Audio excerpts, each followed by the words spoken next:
तो hello guys, welcome back to my YouTube channel. और भाई इस टाइम यूट्यूब पर सिर्फ और सिर्फ एक ही गाड़ी के चर्चे हैं और वो है टाटा सिएरा। भाई मतलब जिसको देखो टाटा सिएरा के बारे में जानना चाह रहा है, वीडियोस देख रहा है, वीडियोस बना रहा है, सिर्फ और सिर्फ टाटा सिएरा ही है और कोई गाड़ी इस टाइम यूट्यूब पर नहीं है।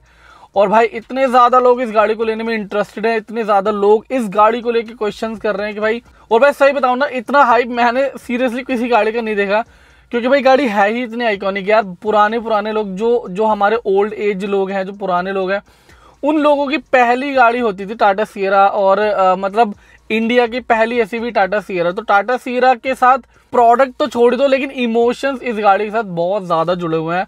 और टाटा ने सही में इस गाड़ी को जिस तरह से लॉन्च किया है ना, और जो चीज़ें टाटा ने कंसीडर की हैं, उससे लिटरली ये समझ आ रहा है कि टाटा ने एक्चुअली में इस गाड़ी पे काम किया है। और लोगों के इमोशंस पे जो इमोशंस होते हैं, जिससे, क्योंकि अगर इस गाड़ी पे कोई दिक्कत हो जाती तो लोगों के इमोशंस हर्ट हो जाते। और भाई सही बताऊं, जो गाड़ी लॉन्च हुई है, लोगों के इमोशंस हर्ट तो नहीं हुए, लेकिन फिर से वही इमोशंस बाहर आ रहे हैं और लोग इस गाड़ी को लेना चाह रहे हैं। अब अगर आप टाटा की सिएरा को छोड़ के पुरानी गाड़ी को देखोगे तो दो चीज़ हैं जिस पर टाटा को बहुत ज़्यादा ट्रोल किया जाता था। एक चीज़ है टाटा की सर्विस, जिस पे टाटा धीरे धीरे काम कर रही है। अभी भी बहुत काम करने की ज़रूरत है, बट अगर आप कंपेयर करोगे पहले से तो काफ़ी इंप्रूवमेंट हो चुकी है। और ये मैं इसलिए बोल रहा हूँ क्योंकि मैंने देखी है, मेरे पास 2 टाटा की गाड़ी रह चुकी है, पंच रह चुकी है, नेक्सॉन रह चुकी है। पहले से बहुत इंप्रूवमेंट है। और जिन लोगों के पास टाटा की गाड़ियां हैं, उन लोगों को पता होगा कि भाई एक्चुअली में टाटा इंप्रूव कर रही है। और जो भी लोग टाटा की गाड़ियों की सर्विस के लिए मतलब कंप्लेंट करते हैं, कमेंट करते हैं वीडियोस पे और ट्रोल करते हैं ना, ये वही लोग हैं जिन पे टाटा की गाड़ियां नहीं है, जिन्होंने कभी टाटा सर्विस सेंटर नहीं देखा है।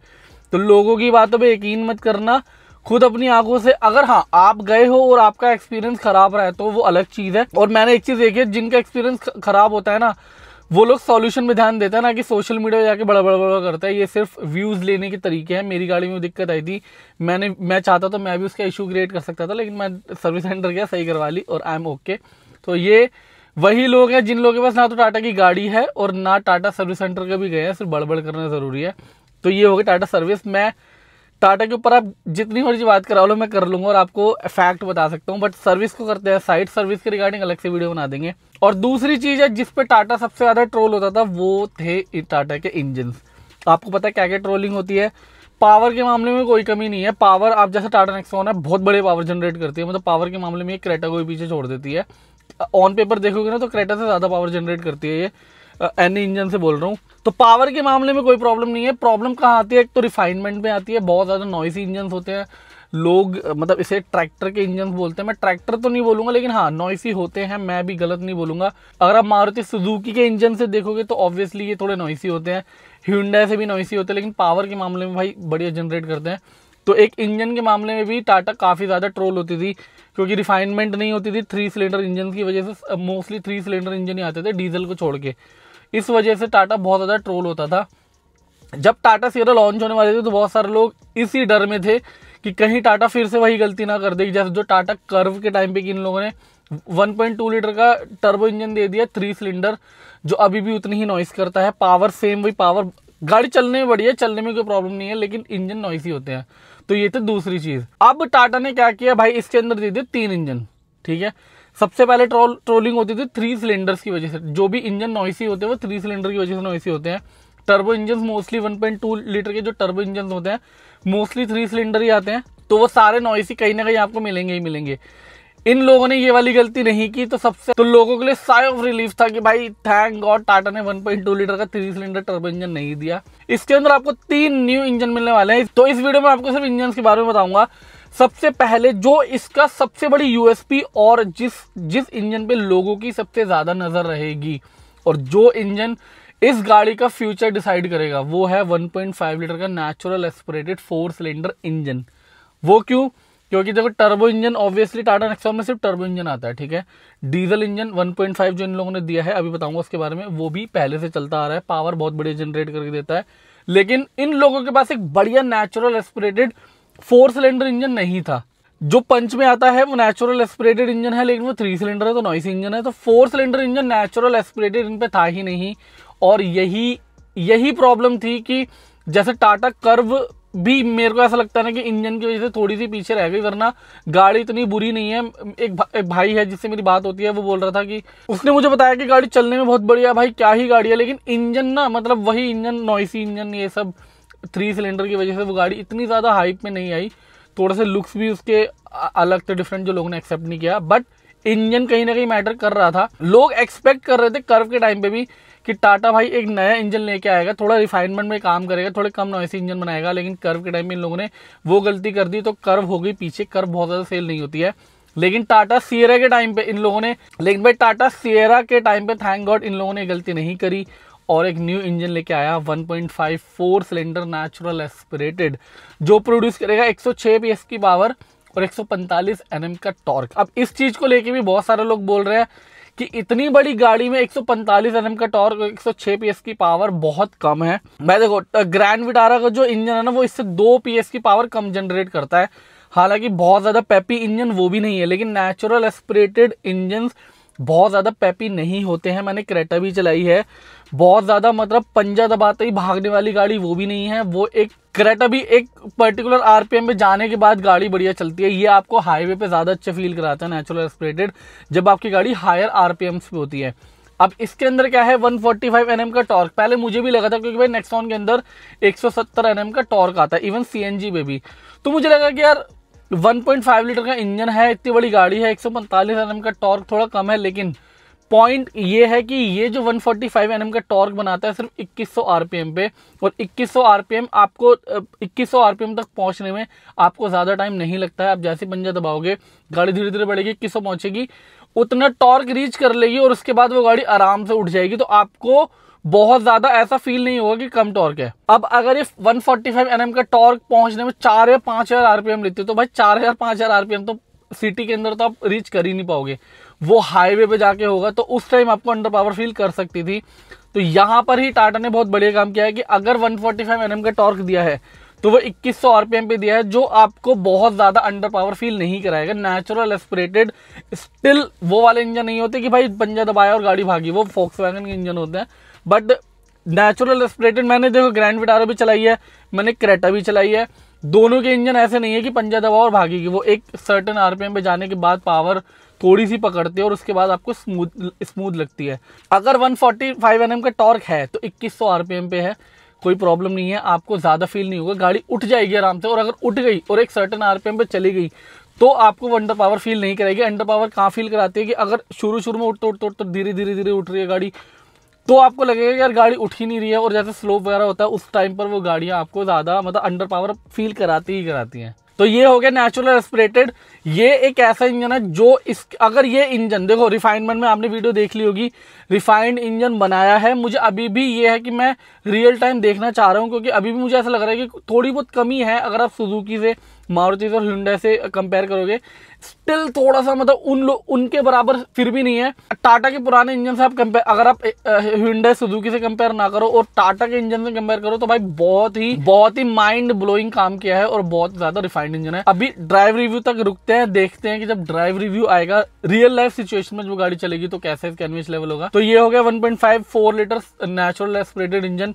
यही इंजन डिसाइड करेगा कि ये गाड़ी सक्सेसफुल रहेगी या नहीं, और मेरे को बहुत अच्छी फीलिंग आ रही है कि ये गाड़ी सक्सेसफुल रहेगी। और ये जो 1.5 नेचुरल एस्पिरेटेड इंजन है, इसके अंदर आपको 6 स्पीड मैनुअल ट्रांसमिशन मिलेगा और 7 स्पीड DC मिलेगा। तो ये इंजन है इस गाड़ी का सबसे बड़ा USP।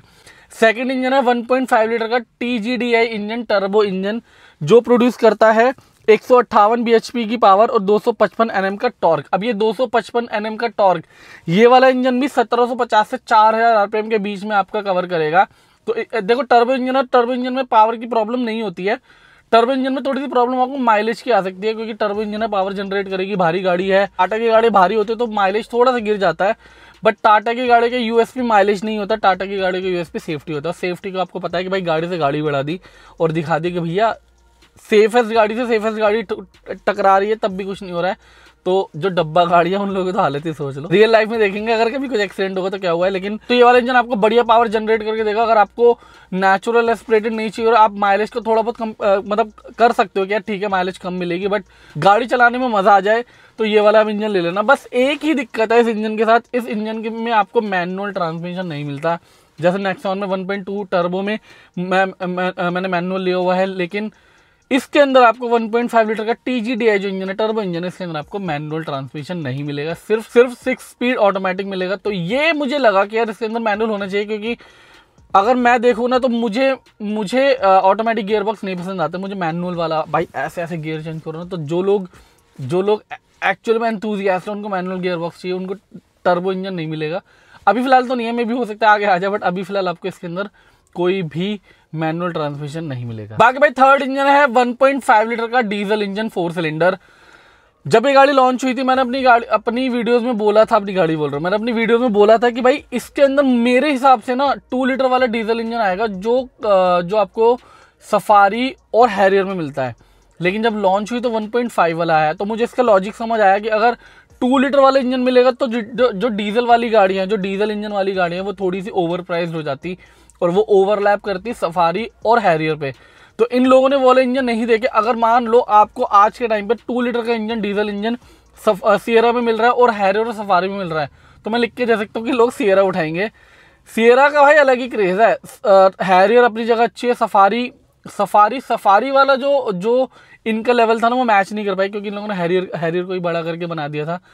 लेकिन जो सियरा का हाइप है आज के टाइम में, अगर इसके अंदर 2 लीटर डीजल आ जाता तो कोई भी सफारी और हैरियर नहीं लेता, तो वो ओवरलैपिंग हो जाती है। सफारी और हैरियर बहुत ज़्यादा भी सेल नहीं होती है, तो उनकी सेल्स और गिर जाती है। तो इन लोगों ने क्या किया कि 1.5 दे दिया, 2 लीटर उनमें रखा हुआ है। हालांकि यहाँ जो 1.5 लीटर का जो इनका जो टर्बो इंजन है, यही इंजन आपको अब सफारी और हैरियर में भी मिलेगा। जनवरी से ये इंजन आपको मिल जाएगा, क्योंकि आपको पता है कि इंडिया के अंदर और स्पेसिफिकली जहां मैं रहता हूं दिल्ली के अंदर डीजल इंजन का कोई फ्यूचर नहीं है, तो वो इंजन आपको सफारी और हैरियर में भी मिलेगा।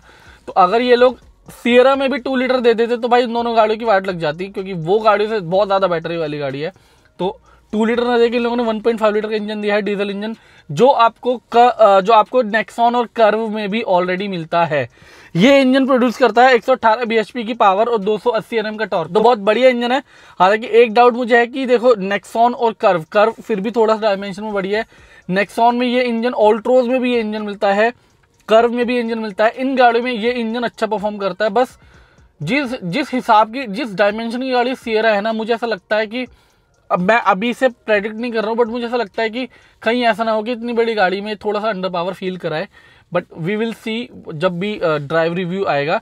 बट इसके अंदर आपको 2 लीटर वाला नहीं 1.5 लीटर वाला इंजन मिलेगा, और इसके अंदर आपको 6 स्पीड ऑटोमेटिक और 6 स्पीड मैनुअल मिलेगा। ये 3 इंजन आपको टाटा सियरा में मिलने वाले हैं।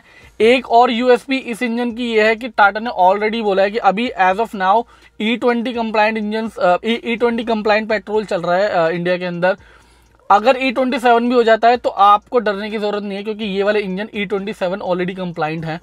तो E27 कंप्लाइंट कर दिया भाई, कोई पंगा ही नहीं है। अगर मान लो गवर्नमेंट जिस हिसाब से चल रही है E20 से E27 कर देगी बहुत जल्दी, तो ये इंजन उससे भी कंप्लाइंट है, तो ये भी सबसे बेस्ट चीज है। बाकी इसके अंदर आपको जो ऑटोमेटिक गियर बॉक्स मिलता है वो टॉर्क कन्वर्टर मिलता है। और भाई ये जो टॉर्क कन्वर्टर गियर बॉक्स है ना, ये गियर बॉक्स इन लोगों ने लिया है एसिन ब्रांड का, जो ऑलरेडी टोयोटा और महिंद्रा जैसी गाड़ियां यूज कर रही हैं। अब आप सोचो कि गियर बॉक्सेस पे भी टाटा को लोग थोड़ा थोड़ा करते थे कि भाई थोड़े से मतलब गियर बॉक्स इनके नौची गियर बॉक्सेस होते हैं और उतने ज़्यादा स्मूथ नहीं होते। तो इन लोगों ने वो वाला पंगा भी खत्म कर दिया, एसिन से उठा लिया, जापानीज ब्रांड है जो टोयोटा महिंद्रा ऑलरेडी यूज़ कर रही है, तो वो वाला कलेश भी खत्म। तो जो ऑटोमेटिक टॉर्क कन्वर्टर वाला गियर बॉक्स है वो भी आपको इसके अंदर मिलेगा डीजल इंजन के साथ, और वो आपको बहुत बढ़िया परफॉर्मेंस देगा। भाई टाटा सियरा के अंदर ये 3 इंजन आने वाले हैं, लेकिन मेन इंजन का वही है 4 सिलेंडर नेचुरल एस्पिरेटेड। बाकी भाई एक चीज और, टाटा ने ऑलरेडी डिक्लेयर कर दिया है कि 2027 तक इसका ऑल व्हील ड्राइव वाला वेरिएंट भी इंडिया में लॉन्च हो जाएगा विद न्यू इंजन ऑप्शन। मतलब इन 3 इंजन के अलावा एक और न्यू इंजन ऑप्शंस भी आ सकते हैं, क्योंकि इनका जो प्लेटफॉर्म है आर्गोस प्लेटफॉर्म, वो ऑलरेडी केपेबल है ऑल व्हील ड्राइव और 4x4 बनाने का। 4x4 तो ये लोग नहीं बना रहे हैं। जो इन लोगों ने हैरियर ईवी में दिया था ऑल व्हील ड्राइव, वही टेक्नोलॉजी में भी इसके अंदर आ सकती है या फिर डिफरेंट आ सकती है, बट ऑल व्हील ड्राइव इसके अंदर आ सकता है। तो जो लोग ऑल व्हील ड्राइव लेना चाहते हैं उनको 1-1.5 साल रुकना पड़ेगा, तो हो सकता है न्यू इंजन में आ जाए, लेकिन ऑल व्हील ड्राइव तो आ रहा है। तो भाई ये 3 इंजन है टाटा सियरा के अंदर जो आपको मिलने वाले हैं। तीनों इंजन बढ़िया है, तीनों इंजन मतलब ये लगा लो एक इंजन तो ऑलरेडी चल रहा है गाड़ियों में, 2 इंजन न्यू है ये दोनों इंजन। अच्छा एक चीज और मैं बताना भूल गया, आप लोग बोलेंगे भाई न्यू इंजन है तो प्रॉब्लम आ सकती है। भाई देखो टाटा ऐसे ही नहीं करता है। मेरे को ना टाटा एज अ ब्रांड इसलिए ही पसंद है क्योंकि इन लोगों ने जो इसका 1.5 TGDI इंजन है ना भाई 15 लाख चला दिया इन लोगों ने, हर एक रोड कंडीशन पे 15 lakh engine 15 lakh kilometre engine चलाने के बाद इन लोगों ने इसको लॉन्च किया है। अब आप सोचो रिलायबिलिटी क्या होगी इस इंजन की। आप रिलायबिलिटी पे क्वेश्चन ही नहीं कर सकते, मतलब आप कह ही नहीं सकते इंजन रिलायबल है नहीं है। तो जो प्रॉब्लम आई होगी वो ऑलरेडी इन लोगों ने रिजॉल्व करके दी है। तो ये इंजन रिलायबल भी होने वाले हैं, प्योरली टेस्टेड है। ड्राइव रिव्यू अभी आया नहीं है, ड्राइव रिव्यू जब आएगा तो और चीज़ें क्लियर होंगी, तब और वीडियोस बनाऊंगा, तब और वीडियोस आएंगी, मैं भी वीडियो बनाऊंगा और बता दूंगा भाई कैसे क्या क्या क्या परफॉर्मेंस रही है। तो इंजन आपको कैसे लगे मुझे कमेंट करके ज़रूर बताना, मतलब आपकी एक्सपेक्टेशन मीट करी या नहीं करी कमेंट करके ज़रूर बताना। इस वीडियो को यहीं ख़त्म करते हैं, आप मिलेंगे अगली वीडियो में, तब तक के लिए बाय बाय, टेक केयर।